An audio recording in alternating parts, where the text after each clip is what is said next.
You better hope it's not you making those pigeon noises, because it would appear birds have a strange habit of dropping dead in this forest. As a human stranded in the heart of Appalachia, you wouldn't want whatever's out there to mistake you for them.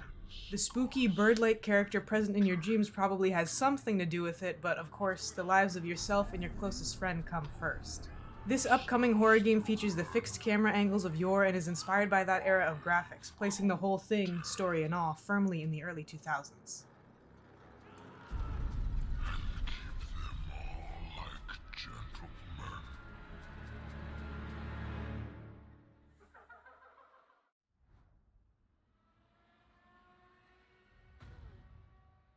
Because of their often entirely digital structure, video games allow for the impossible. That includes things like unbelievable weaponry or space travel, sure, but we've also seen more grounded cultural examples in recent years. Aztec Forgotten Gods imagines a Mexico untouched by colonization. Instead of a modern reimagining, though, Lienzo shot straight through the present into the far future, while still keeping it rooted in ancient tradition. All's not well in the Cyberstone City as monstrous versions of the Mexica gods have sprung up and begun sudden onslaughts. Play as Achli and launch yourself high into the sky by your rocket-powered gauntlet to bring the gods down and defend your city on March 10th.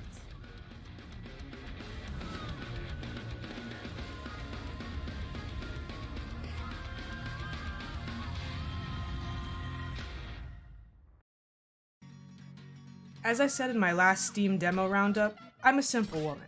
I see claymation, I hear Scooby-Doo Night of 100 Fright sound effects, and I'm sold. The Ballad of Bonky just brings so much charm and energy to the table, in no small part due to its excellently realized art. That charm and energy extend past its visual style with plenty of fast-paced bonking action serving as the primary gameplay. Batter your way through Hotline Miami-esque gauntlets, follow an alien conspiracy, and take down epic bosses alone or with a friend later this year.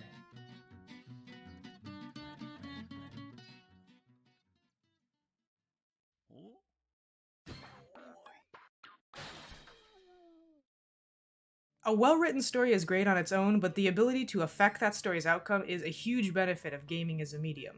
Beacon Pines is leaning into both of those ideas, and hard. The devs have described the story as Winnie the Pooh meets Twin Peaks, and it's got a particularly innovative mechanic when it comes to its branching narrative.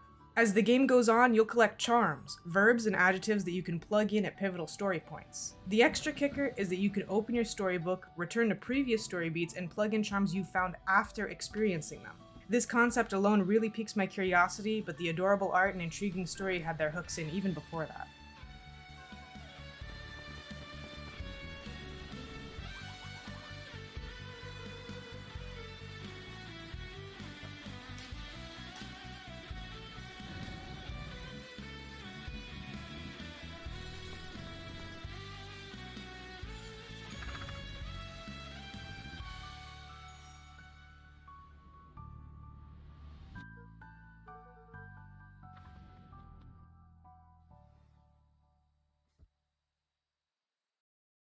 Wake up, sleeper.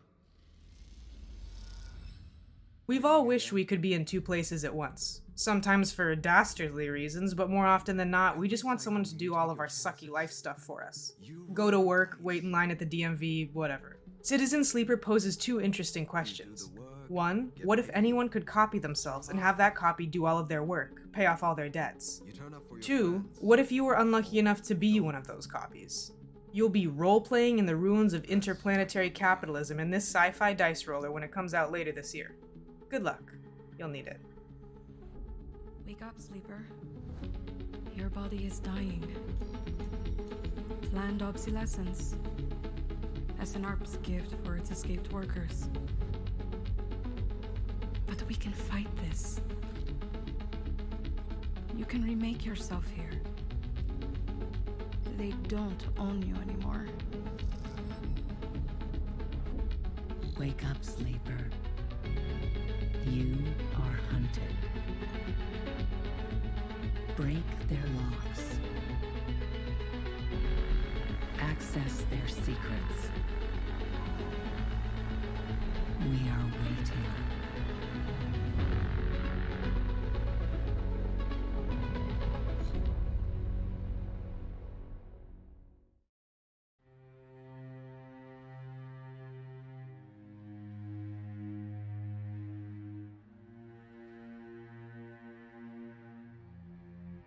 Fish aren't the only thing you'll be catching in Black Salt Games' Dredge. You may indulge in the lucrative, if dangerous, business of trawling mysterious relics from the ocean floor.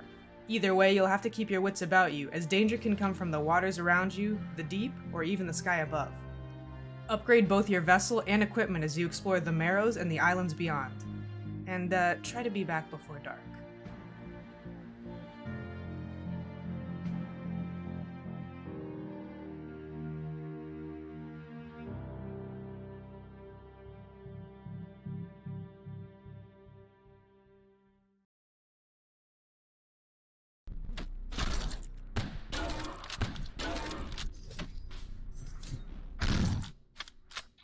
Enchain fucks so hard, period, full stop.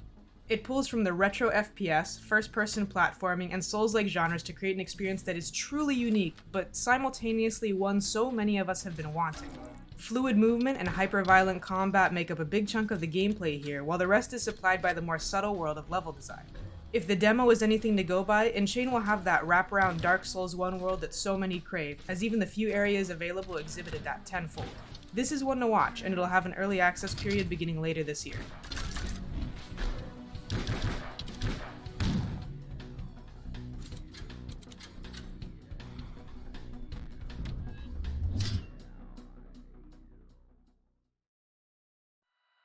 This is Radio 90, and you're listening to Night Drive. There's a peculiarity in travel, especially road trips, because of the impermanence of everywhere you visit. We all know that eerie but oddly serene feeling of being at a gas station very late at night or an empty rest stop in the middle of the day.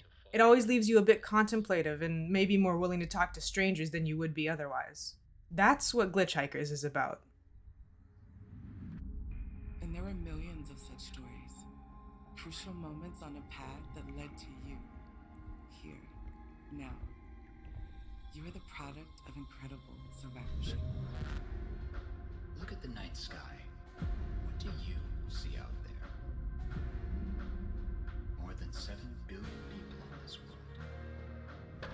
And all we have is each other. Our own little infinity.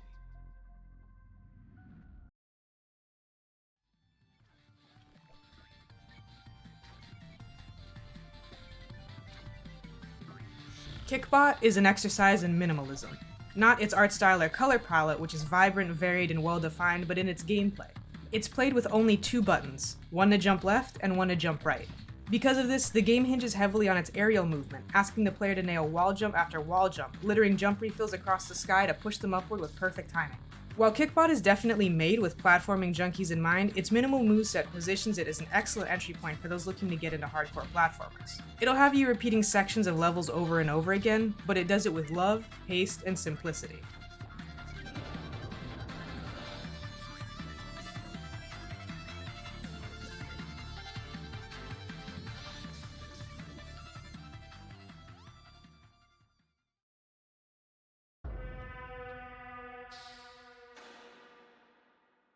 Anyone who plays games has felt that sudden urge to just hurl yourself off a cliff and see what happens. That feeling is bottled and sold in Lauren's Lure, a 3D platformer about a specialized android being led down a seemingly endless abyss. While the story and atmosphere of the game may be oppressive and moody, the gameplay and level design are more like a playground. There's a good balance of mechanics here that are simple to understand but difficult to master, with the pinpoint accuracy more challenging areas of the abyss will require of you. From your stamina meter to your max jump and fall height, things will take some getting used to, leaving the door open for some really meaty progression and, of course, speedruns.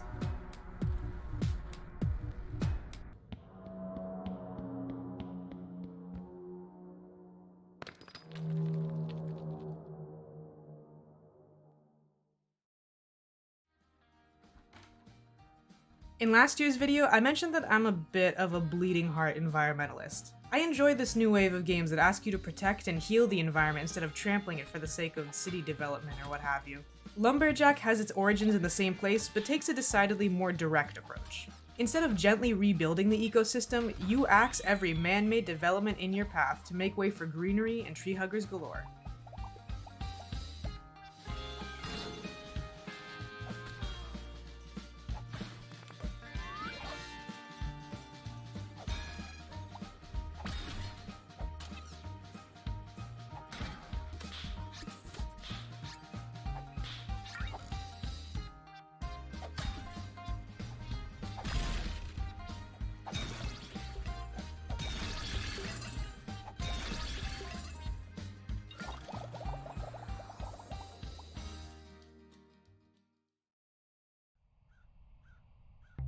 It's no mystery that I love horror, specifically folk horror and gothic horror. Now, Norco isn't just that, of course, but its prowess in those areas could carry the entire game on its own. There's a deep sense of malaise throughout the game, where even the most comforting spaces stand in the shadow of oil refineries or the offices of the elite. This point-and-click adventure also makes brilliant use of a mind palace system to help the player keep track of the myriad persons, places, factoids, and questions that can so easily become tangled or lost over the course of a long narrative.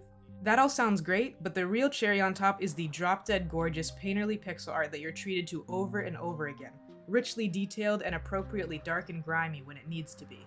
Ever since I played the free Act 1 demo last June, I've been completely enamored with Norco and the down-to-earth, anti-capitalist narrative it's set to weave when it comes out on March 24th.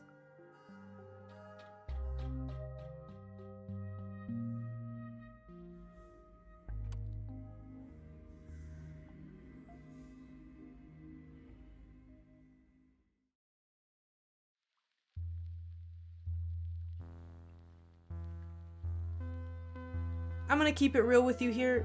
Paradise Marsh is an easy sell for a lot of people.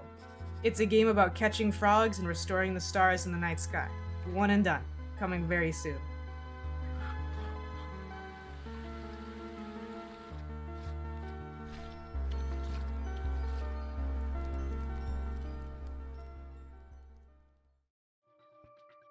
To revive an old meme, I heard you like puzzle boxes, so I put puzzle boxes in your puzzle boxes. Patrick's Parabox is exactly as the name describes, a box-pushing puzzle game that more often than not delves into the paradoxical. Also, the dev's named Patrick. The only goal is to move boxes into the spaces they belong, including the player. Many boxes contain levels within them, requiring the player to push the boxes into them, and then shrink in themselves and solve the puzzle within the puzzle. And things get even weirder than that. In a good way.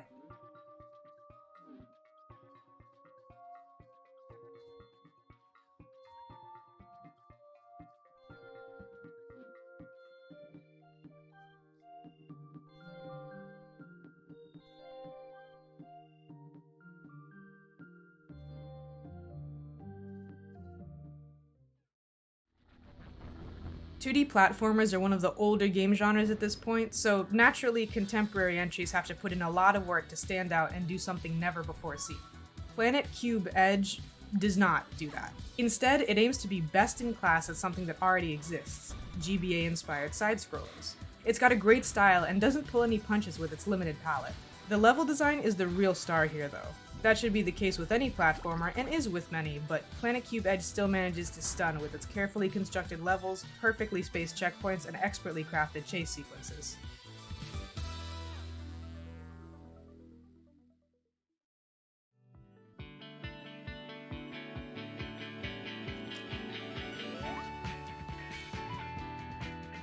The only phrase that comes to mind to describe Princess Farmer is colorful gay activities.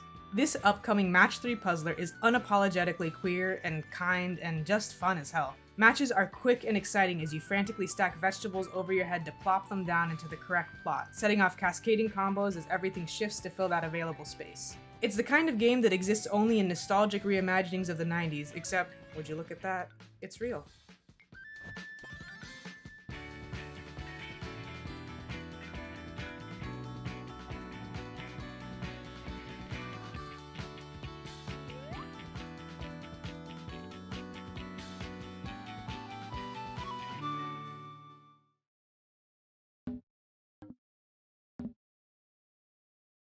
As time has gone on, I've become less enamored with extremely complex games and more impressed by those that are extremely streamlined. RP7 is an ultra-minimalist dungeon crawler played only with the bottom row of your keyboard. Your character moves automatically, so your only goal is to reroll every slot of the dungeon and hope for specific enemies, loot, healing items, and so on. The limited space, endless return trips, and presence of boss battles make this already interesting gameplay concept all the more enticing.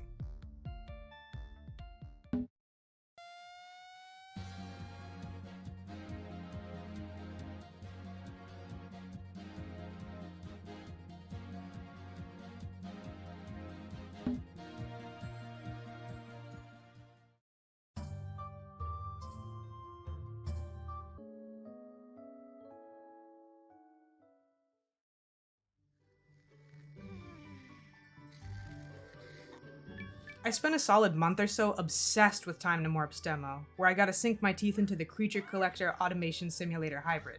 It's not the type of thing I would normally like by any means, but it's got such a tactile feeling to it. Whether that's about picking up the morphs to transport them, placing structures, or gathering resources, it all feels weighty and just right. It's got a clear sort of video gamey progression. You want the numbers to go up, and you want to collect everything. There's a reason that simple pull has remained popular all these years, and that's because when it's good, it's great. And Time to Morp feels pretty damn good so far.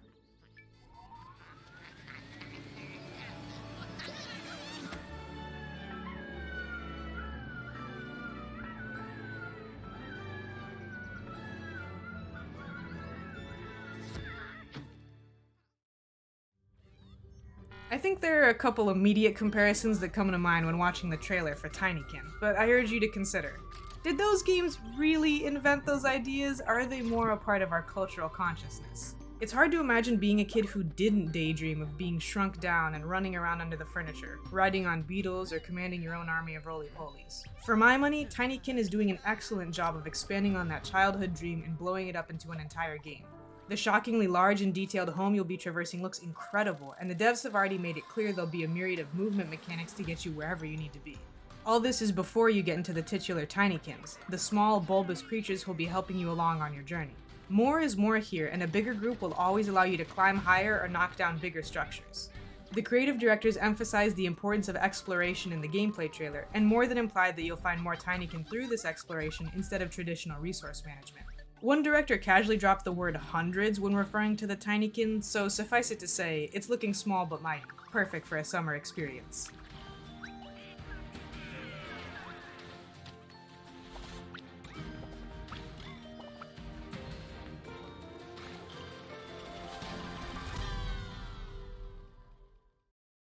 I'm a sucker for tile matching games. I just love the things and all the ways we see them experimented with.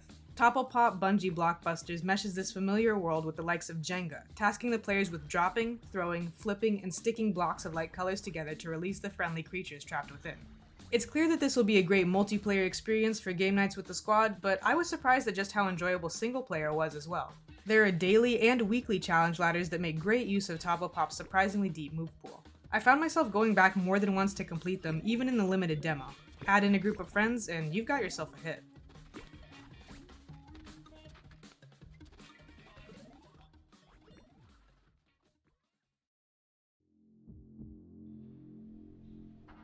My favorite genre of horror is people who are stuck somewhere they do not want to be must collaborate with each other despite the general air of dubiousness. It gave us classics like The Thing, and 12 Floors Below keeps some of that spirit, as it takes place entirely in an elevator. This seemingly limiting setup is actually a great way to showcase your creativity and storytelling abilities, and while I may not speak Swedish, I can still hear the great voice work accompanying this quick, exciting trailer. De smittade var eller är. De beter sig annorlunda. De ser... Kan inte riktigt beskriva hur de ser ut.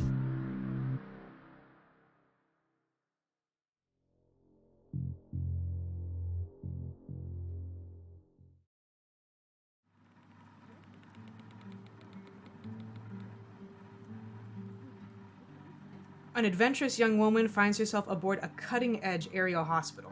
Mysteries abound alongside the interesting lives and stories of the airship's inhabitants, and our intrepid lead journalist will have to sniff them out in this cel-shaded adventure. I'm probably gonna cry about this one. Please make yourself at home.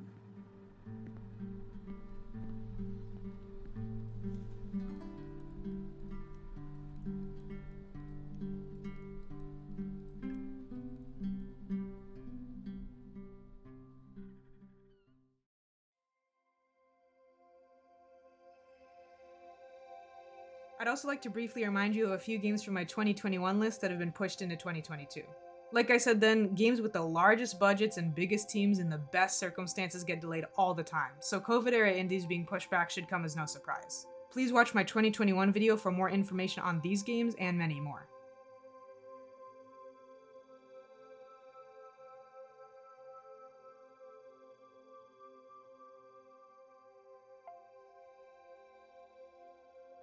Oh, I didn't write an intro, huh?